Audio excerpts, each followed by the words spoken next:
Que ódio. Como vocês podem ver no título, a ideia era fazer um vídeo, igual eu fiz de todos os outros 30, antes dos 30 até agora, que era entradas conforme eu fosse lendo A Torre Negra, do Stephen King. Porém, entretanto, todavia, contudo, meu celular é uma porcaria. Eu gravei todas as entradas bonitinho, falei, editei o vídeo, coloquei umas imagens, umas fanarts que eu achei na internet para ilustrar o que eu tava falando. E bugou tudo. Perdi tudo. Então, né, tinha ficado mais faceiro, porque tinha gostado, o vídeo tinha ficado com mais de 1 hora, mas enfim.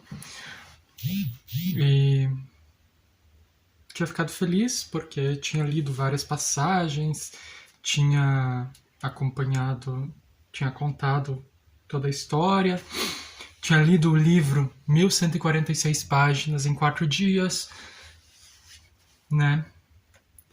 E perdi a gravação. Mas enfim, né? Dá até um desânimo fazer isso de novo. Mas vamos lá. Ele começa exatamente onde termina a Canção de Susana, com o Roland e o Ed lá se despedindo do Stephen King, a Susana e a Mia separadas ali, porque a Mia está prestes a dar à luz, e o Jake e o Callahan lá no Roxy Peak, é isso o nome? No restaurante / boteco lá, que tá cheio de zumbis e homens pequenos e tarrins. Tarrin é uma raça lá de bichos humanoides. E os homens pequenos são os doutorzinhos lá do Insônia. Enfim. Aí tem uma das fanarts que eu vou ver se eu coloco aqui. É desse ponto lá com o Perry Callahan com a tartaruga na mão, a Maturi. Que daí, né, meio que imobiliza os inimigos ali, enfim. Só que não dá muito certo a longo prazo, porque aparecem os vampiros mais fortes, enfim, e o Callahan acaba morrendo, mas ele se mata antes de ser atacado. E é muito bacana ver como a trajetória do padre, inclusive, né, vai ter spoiler, obviamente, né, sobre não só desse livro, como de toda a série, e alguns outros livros do King que são entrelaçados.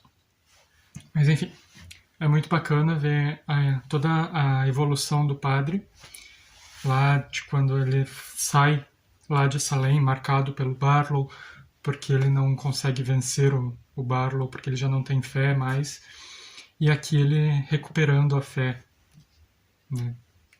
Pena que ele morre, mas enfim. É triste, mas não é o momento mais triste do livro. Aí, o Chapinha da Mia nasce, ele é um bebê ali que tem uma mancha vermelha no calcanhar. Nasce logo aqui no começo. Aqui, ó, a parte 1 é o Pequeno Rei Vermelho, Dantet, que é o nascimento dele, que ele é meio que filho do Rei Vermelho também. Daí ele vai ficar falando, né, que ele é do pai vermelho dele, que é o Rei Rubro, e do pai branco, que é o Roland. Enfim, aí ele nasce bem esquisito para uma criança, mas enfim. E a Mia vai dar de mamar e ele come a Mia inteira. Daí ele vira meio que uma aranha ali, enfim, né? A Susana dá um tiro nele, conseguem escapar, ele vai embora, enfim. No decorrer do livro ele vai crescendo, e sempre que ele aparece ele tá precisando comer. Aí o Catete se junta de novo, eles vão pra Trovoada, que é onde os lobos levavam as crianças lá em Lobos de Calo. E lá em Trovoada a gente sabe por que eles levavam, porque eles usavam as ondas cerebrais, um negócio meio complicado ali, para alimentar, digamos assim, os sapadores, que são meio que telepatas ali, e eles são usados para quebrar os feixes de luz. No momento eles estão tentando quebrar o feixe de Shardik, que acho que aqui só está sobrando de Shardik, do Maturi, que é de um lado ao outro, né, até a torre é o Shardik, e depois da torre é o Maturi, e o feixe de Gun. Aí, eles... Ali tem uns rebeldes, inclusive um cara que o Roland salva lá no quarto livro. Agora, passou vários anos, né, do quarto livro. Ainda mais porque o tempo está desconjuntado ali. E eles... essas 4 pessoas descobriram o que estão fazendo, né? Que eles têm uma vida até boa, né? Eles têm comida, eles são tratados bem, enfim. Mas eles estão ali para destruir todos os universos, para derrubar a torre, né?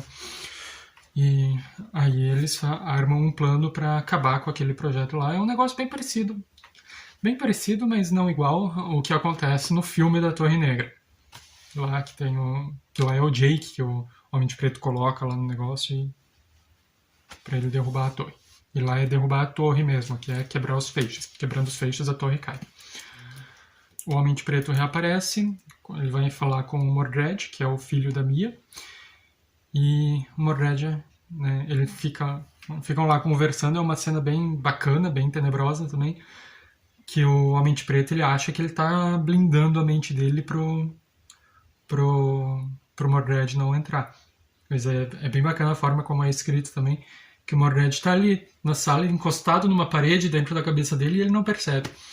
E quando ele percebe já é tarde demais, o Mordred acaba fazendo ele arrancar os próprios olhos e dar pro Mordred comer. E o Mordred manda ele arrancar a língua. Ele fica tentando arrancar a língua, mas ele não consegue, porque escorrega.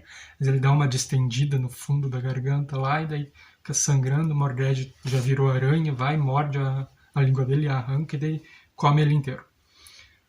Daí, o Homem de Preto aparece, mas ele não tinha morrido lá entre o livro 1 e o livro 2, que o Roland, na hora que acorda no começo do livro 2, é só os ossos lá do Homem de Preto, que ele explica também pro Mordred como que ele enganou o Roland. Não foi uma coisa muito difícil, inclusive. Tá, eles fazem todo o rolê ali do plano para acabar com a empresa, para pararem de destruir os feixes. E também eles precisam ir pro mundo base, digamos assim, para salvar o Stephen King do atropelamento lá de 99. E o tempo está acabando porque no mundo base o tempo só corre de um jeito, diferente do mundo médio, que ele está todo revirado ali. Aí eles ficam pensando o que vão fazer primeiro e resolvem resolver a situação ali dos sapadores, porque não adianta eles salvarem o feixe de Gun e o feixe de Shardik cair. Então, eles resolvem ali, os sapadores não ficam muito felizes, porque agora eles não têm mais o propósito na vida deles. Mas, enfim, são um bando de ingratos. E eles vencem a batalha ali. Deixa eu ver se eu encontro agora. Eles vencem a batalha, né? Estão ali felizes e tal, né? Daí a Susana fala, vem aqui, Gilead, falando pro Roland, né? Isso é um abraço grupal e você faz parte do grupo. Por um momento achou que Roland não estava entendendo o convite ou fingia não entender. Então ele se aproximou, fazendo uma pausa para colocar o revólver no coldre e pegar Oi no colo. Passou entre Jake e Ed. Oi pulou para o colo de Susana como se aquilo fosse a coisa mais natural do mundo. Então o pistoleiro pôs um braço em volta da cintura de Ed e o outro em volta da cintura de Jake. Susana se esticou, o trapalhão lutando comicamente para se manter naquele colo que, de repente, se inclinava. Pôs os braços em volta do pescoço de Roland e depositou um beijo sincero na testa queimada de sol. Jake e Ed riram. Roland juntou-se a eles, sorrindo como sorrimos quando somos surpreendidos pela felicidade. Gostaria que os visse assim agora. Gostaria que os visse muito bem. Está vendo?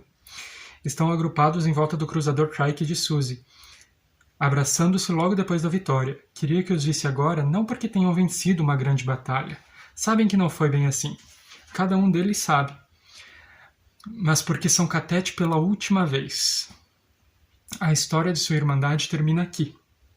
Naquela rua de faz de conta, debaixo daquele sol artificial. O resto da história será curta e brutal, comparado ao que se passou antes.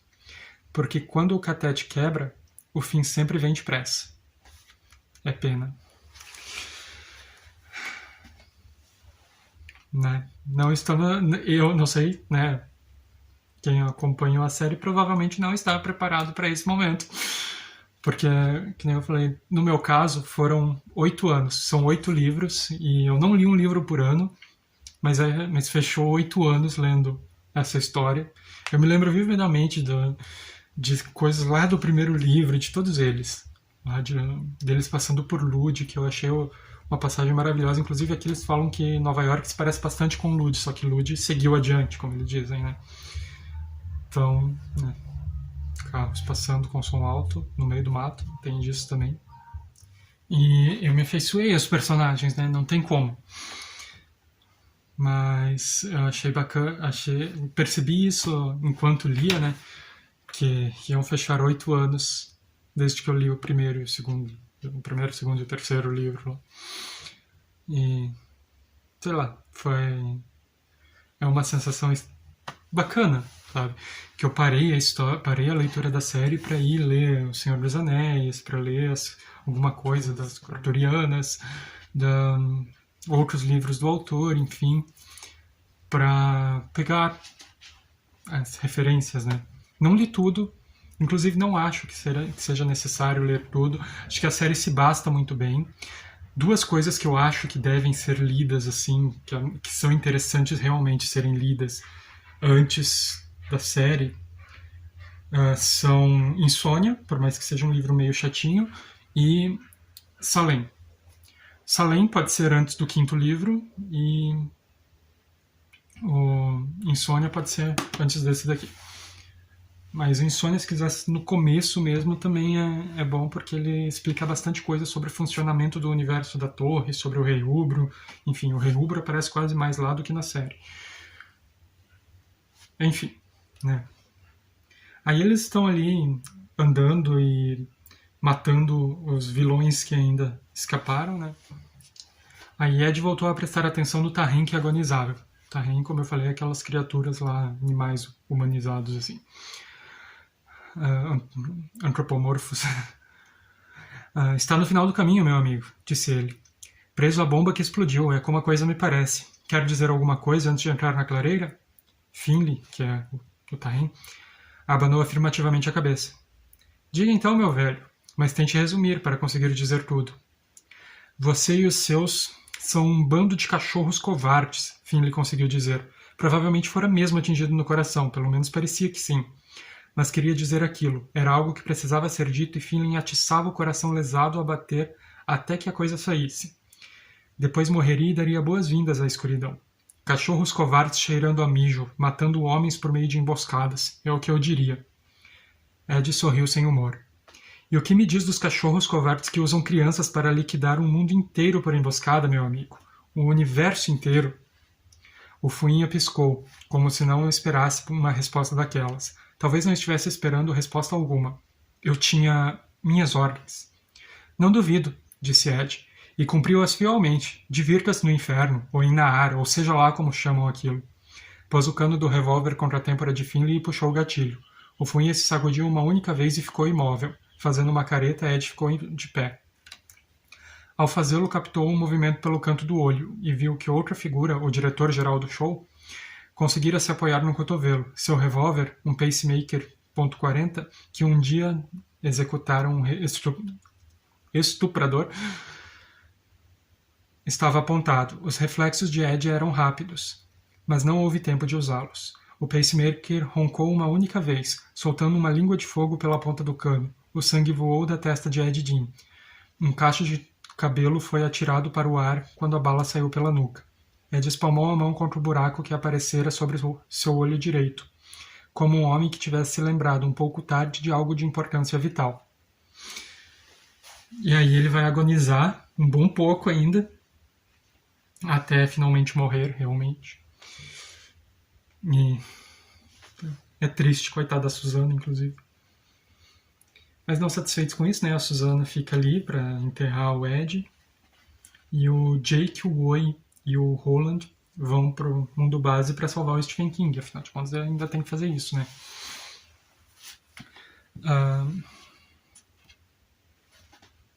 Aí, né, eles encontram uma mulher que vai ajudar eles e tal.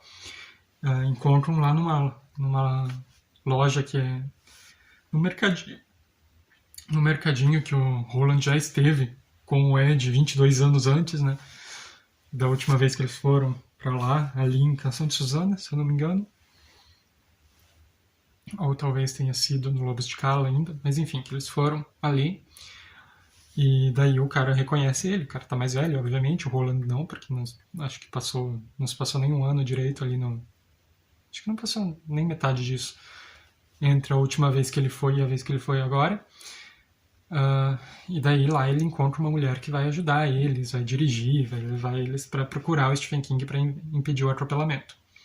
E lá na hora, o Roland, que tá com aquele problema na bacia, na perna, agora tá com dor de cabeça também, ele, desde lá de Lobos de Cala, que ele tá com esses problemas, a gente fica sabendo aqui que na verdade ele tá com as dores do King. Que daí depois do acidente ele não sente mais as dores porque as dores passaram pro King. Aí ele pula do carro e daí a perna dele falha, ele cai no chão, e daí o Jake não pensa duas vezes, o Jake pula, vai lá e puxa o Stephen King, e o Stephen King ainda é atingido, mas mais de leve assim, é jogado pra frente e tal. E só que, né, acaba não morrendo por causa dessa interferência. Só que o Jake morre, né? O Roland vai lá correndo, né? Fica calmo, alguma coisa pode ter se rompido dentro de você. O Jake fala, tudo se rompeu dentro de mim. É isso que acontece quando a gente tá morrendo. Eu sei porque eu já morri.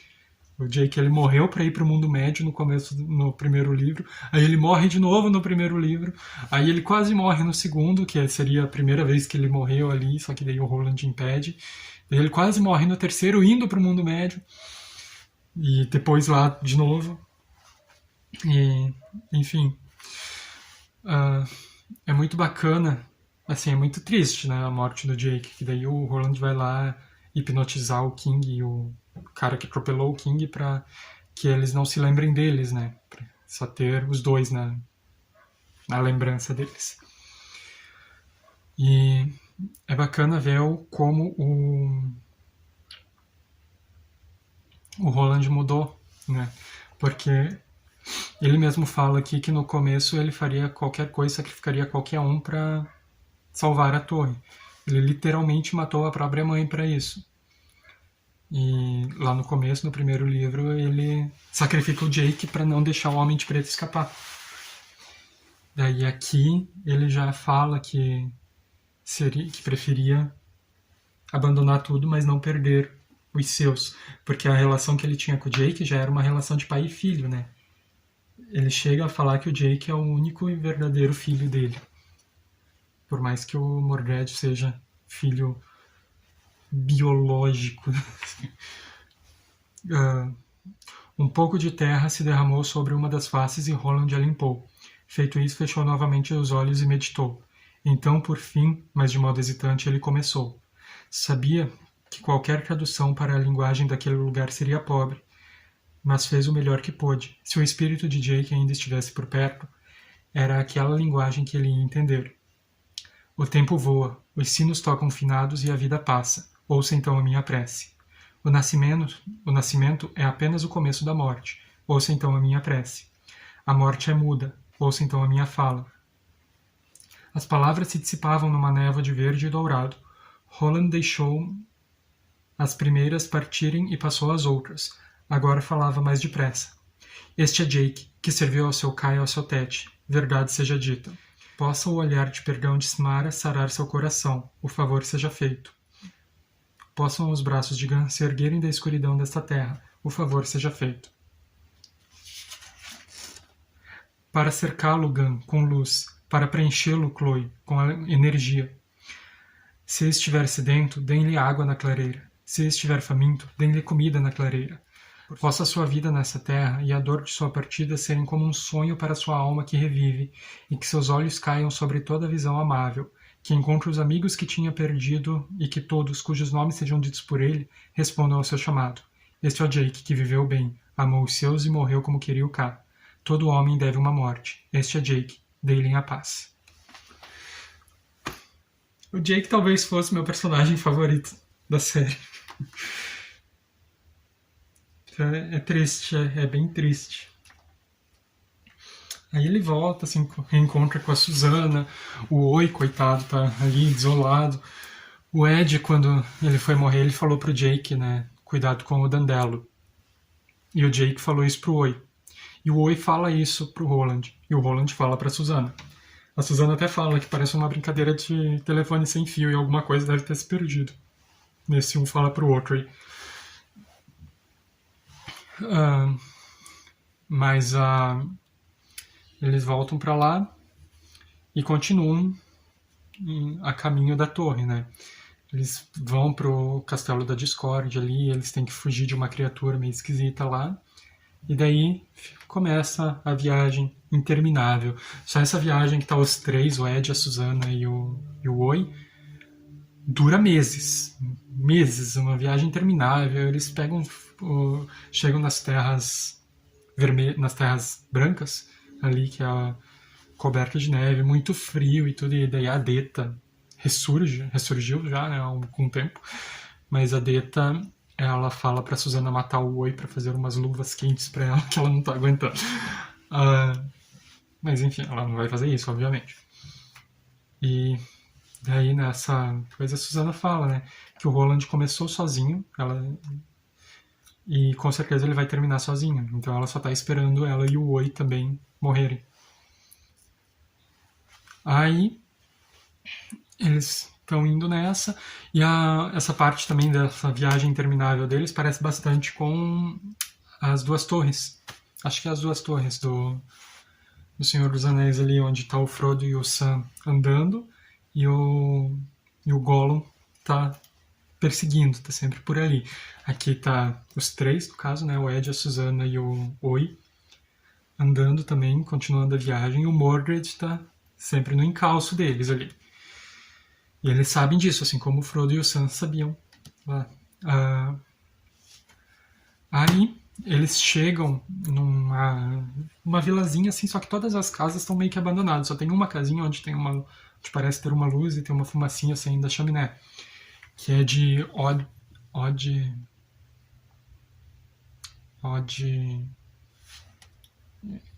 Oddland, alguma coisa assim. Mas é um anagrama de Dandelo, né? Já. Odd Lane. Chego ali, que daí é aquele vilarejinho ali, tem a plaquinha de Odd Lane. E tem outra placa apontando escrito Escada da Torre. A Escada da Torre tá limpa, porque é um robô que fica limpando. Inclusive, a série é premiada de robôs, os robôs que seguem as leis da robótica do Asimov, inclusive. Aí eles vão lá nesse cara, um velhinho, super gente boa, aparentemente, acolhe eles, dá comida pra eles, enfim, daí ele fala que ele veio do lado América e ele era comediante. Daí ele vai fazer o show dele e eles se matam dando risada, literalmente quase se matam dando risada. A Susana faz um tempo já que ela tá com uma ferida na boca que não cicatriza e sangra, e ela tá começando a pensar que é câncer. E daí, enquanto ela tá dando risada, ela se dá um tapa na cara, não entende direito, nem ela entende direito o porquê, mas ela fica meio desnorteada assim e vai pro banheiro. No banheiro ela vê as toalhas e no meio das toalhas ela vê umas mensagens, daí ela percebe ali que Odds Lane, tirando o apóstrofe S, é um anagrama para Dandelo, e daí ela lembra da mensagem de cuidado com o Dandelo. E ela fica escutando as risadas do Roland, e daí ela percebe que a risada tem um toque de sufocamento no som, assim. A hora que ela volta pra sala, ela vê que o Dandelo, que o velho lá, já não é mais um velho, já está bem mais jovem, o Roland tá morrendo lá no chão roxo, sem conseguir respirar. E daí ela percebe que ele é um vampiro de emoção. Aí ela dá uns tiros no Dandelo, o Dandelo morre. Aí tudo o que parecia ser eles fica realmente como é, então a casa não é tão bonita quanto parecia, o Dandelo não é um homem, ele parece um inseto. Daí eles ficam até com medo de ver o que eles comeram, enfim. Né? E no porão eles encontram o Patrick Denville, lá preso, quase morto já também, raquítico, seco, sem a língua porque o Dandelo arrancou. E Patrick Denville é um garotinho que quem leu Insônia conhece. Quem não leu vai conhecer aqui. É super necessário você conhecer o Patrick antes disso? Você leu Insônia? Não é super necessário, mas é interessante. Né? Tanto que o Insônia é falado aqui antes do Roland voltar, depois que ele enterra o Jake ali, ele vai lá para onde era o terreno baldio, onde tinha a Rosa. E daí o pessoal lá que ele deu o terreno lá para eles criarem a corporação Tet para protegerem a Rosa, eles construíram uma torre de vidro preta, uma torre negra, ali em volta da Rosa. Lá dentro do prédio tem um canteiro que está lá a Rosa. A Rosa é a representação no nosso mundo da torre. Então, se a Rosa for destruída, a torre cai. Então, ó, se o Stephen King morrer, a torre cai. Se os sapadores tivessem continuado e quebrado o fecho, a torre cai. Se a Rosa for destruída, a torre cai. A torre é bem sensível. Mas enfim, ali a gente conhece o Patrick e daí descobrimos que ele, por não poder falar, ele gosta muito de desenhar. Ele desenha muito bem, desenha muito rápido. E daí uma noite, que ele vai seguir viagem com eles, né? Uma noite a Susana, ele desenha a Susana e daí ela pede para ele apagar a ferida do desenho, né? E a hora que ele apaga a ferida do desenho, a ferida some dela também. Aí ela percebe que ele tem esse poder ali que será muito útil no futuro. E ela fica sonhando, desde que o Ed morreu, o Ed e o Jake morreram, ela fica sonhando com eles no Natal, no Central Park. E daí ela pede para ele construir uma porta, desenhar uma porta, para ela poder voltar para Nova York. E daí ele faz essa porta. E enfim. Ela volta, ela pede se o Oi e o Patrick querem voltar com ela. Eles ficam meio tentados, mas não voltam. O Roland não quer que ela vá embora, mas ela vai. E daí depois que ela vai, eles continuam a viagem. Só os três agora. O Patrick, o Roland e o Oi. Aí, numa noite, o Roland não aguenta, cai no sono. O Patrick não é um bom guarda, cai no sono também. E o Mordred chega pra matar eles. Aí o Oi ataca o Mordred e acaba matando. O Mordred acaba matando o Oi, mas o Oi quase mata o Mordred. E daí o Mordred ali, nas últimas, tá indo pra cima do Roland. O Roland dá uns tiros nele e termina de matar ele. Aí eles chegam na torre. Finalmente eles chegam na torre. Só o Patrick e o Roland. Aí tá lá o Rei Rubro jogando pomos de ouro, de Harry Potter mesmo, só que esses são explosivos. E lá no Roland, o Roland impedindo qualquer coisa, só que a canção da torre tá chamando ele não sabe quanto tempo ele vai aguentar. Aí eles usam os poderes do Patrick ali, do desenho, apagar desenho, pra vencer o Rei Rubro. E o Roland fala pro Patrick voltar pelo caminho que vieram, que ele veio, até ele achar a porta para ele ir embora de volta pro mundo base. E daí ele vai pra torre. Abre a porta da torre e acaba o livro. Tô brincando. A gente tem um pós-fácil da Susana em Nova York, encontrando uma outra versão do Ed, uma outra versão do Jake, que são irmãos ali. É um final feliz pra ela. Que bom.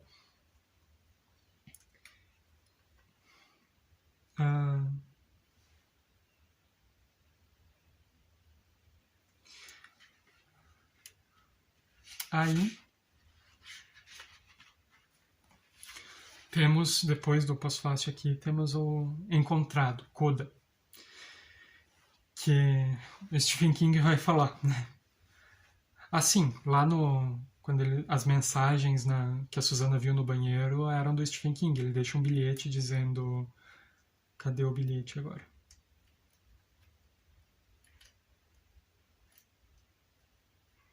Aqui. Shield Holland, de Gilead. Susana Dean, de Nova York. Vocês salvaram a minha vida. Eu salvei a de vocês. Estamos quites. Stephen King. Porque eles não se dão muito. O Roland odeia o Stephen King porque diz escritor preguiçoso. Porque se ele tivesse parado em casa escrevendo a história da torre como ele deveria estar escrevendo, ele não estaria lá passeando, a gente não tinha que ir lá salvar ele do atropelamento e o Jake não teria morrido. E se é ele que está escrevendo, ele é culpado 2 vezes por escrever que o Jake morreu. Se bem que aqui ainda ele não tinha escrito, né? Mas enfim. Daí aqui, nesse final, ele fala: levei minha história do início ao fim e estou satisfeito. Tenho uma mão na consciência quando falo sobre ela, do tipo que só um Deus bondoso poderia guardar por último, cheia de monstros e maravilhas e viagens de um lado para outro. Posso parar agora, pousar a caneta e repousar a minha mão cansada, ainda que talvez não para sempre. A mão que conta histórias tem uma certa vontade própria e acaba ficando inquieta. Posso fechar os olhos para o mundo médio e tudo que jaz além do mundo médio. mas sei que alguns de vocês que forneceram os ouvidos sem os quais nenhuma história consegue sobreviver um só dia provavelmente não pensam exatamente assim. São as implacáveis pessoas orientadas para objetivos claros e sempre incapazes de perceber que a felicidade está antes na jornada do que no destino, por mais que isso já tenha sido provado. São os infelizes que ainda fazem uma tremenda confusão entre o ato amoroso e o esguincho insignificante que acontece quando chega ao fim. Desnecessário. São as pessoas cruéis que negam os portos nevoentos, onde os personagens cansados vão para descansar. Dizem que querem saber como tudo acaba. Dizem que querem acompanhar Holland até o interior da torre. Dizem que é para isso que deram seu dinheiro. Querem o show que vieram ver. Espero que a maioria de vocês saibam que é bem assim. Que não é bem assim. Não queiram que seja assim. Espero que tenham vindo realmente ouvir a história, não apenas mastigar as páginas até o final. Aliás, para chegar logo ao final, basta virar a última página e dar uma olhada no que está escrito. Os finais, porém, não têm coração. Um final é uma porta fechada que nenhum homem, ou Mani, consegue abrir. Mani é uma divindade aqui da série. Além disso, já escrevi muito, ainda que pela mesma razão que me leva a vestir uma calça antes de sair do quarto de manhã, porque é o costume. E assim, meu caro leitor fiel, eu lhe digo o seguinte: você pode parar aqui. Pode deixar sua última memória ser a visão de Ed, Suzanne e Jake no Central Park, de novo juntos pela primeira vez, ouvindo o coro de crianças cantar O Menino Nasceu. Você pode se alegrar sabendo que mais cedo ou mais tarde, Oi também entrará no quarto, provavelmente numa versão canina, com um pescoço comprido, curiosos olhos rodeados de dourado e um latido que às vezes vai soar estranhamente como fala. É um belo quadro, não é? Eu penso que sim. E talvez parece bastante perto do Felizes para Sempre, perto bastante para o governo, como diria Ed. Se você continuar, ficará certamente desapontado, talvez até tenha o coração partido. Tenho uma chave guardada no meu cinto, mas tudo que ela abre é aquela porta final, aquela com uma marca desconhecida ali que tinha na porta que a Susana pediu pro Patrick desenhar. O que está por trás dela não vai melhorar a vida de ninguém, a vida afetiva de ninguém. Fazer crescer o cabelo da careca ou dar uns 5 anos ao seu tempo de vida, sequer 5 minutos. Não existe essa coisa de final feliz. Nunca encontrei nenhum capaz de se igualar ao Era Uma Vez. Os finais não têm coração. O final é só outro nome para o adeus. Ainda queres? Muito bem, então vem. Me ouve suspirar? Aí está a Torre Negra, no final do mundo. Olha, eu te peço, olha muito bem. Aí está a Torre Negra no pôr do sol. Aí a gente vai acompanhar o Roland dentro da torre, quando ele vai abrir a porta e ele vai ver um negocinho que ele reconhece como aqueles prendedores de umbigo para quando o neném nasce. E daí ele vai subindo a torre, em cada sala ele vê alguma coisa que lembra a vida dele, lembra momentos da vida dele, até que ele chega no último andar lá. E ele abre as portas e mãos puxam ele para dentro dessa porta e ele se vê no deserto, com sede, com um pouquinho d'água, mas com sede, já esquecendo tudo o que ele passou e pensando em chegar na Torre Negra. Está pensando que tem que chegar na Torre Negra por mais longe que ela ainda esteja. E o livro termina com a frase: o homem de preto fugiu pelo deserto e o pistoleiro ia atrás. Porque o K é uma roda. A série inteira a gente fica ouvindo que o K é uma roda. Tudo que vai e volta, as coisas se repetem. Então, o último livro termina exatamente como começa o primeiro. Eu achei fenomenal. Eu fiquei de queixo caído. Eu demorei umas 4, 5 horas para vir gravar o último take do vídeo que eu perdi. Mas eu achei fenomenal. Como eu disse, eu li algumas coisas que tem a ver. Eu não li tudo que tem relação com a Torre Negra. Felizmente, porque eu vou querer voltar para esse universo. Eu não digo que vou reler a série toda de novo, mas não descarto a possibilidade, porque é uma série que me acolheu bastante, uma série que eu gostei pra caramba, gostei muito dos personagens, me afeiçoei muito a eles, como eu disse, foram 8 anos acompanhando essa história, e vai deixar muita saudade, mas tá ali, começou de novo, né? Posso começá-la novamente. E é isso. Ali embaixo tem meus links da Amazon e da lista de desejos, do meu blog, do blog da Kelly, que tem umas postagens minhas também, e meu meu endereço do Instagram, quem quiser. E é isso. Pela última vez, por enquanto, longos dias e belas noites, sai.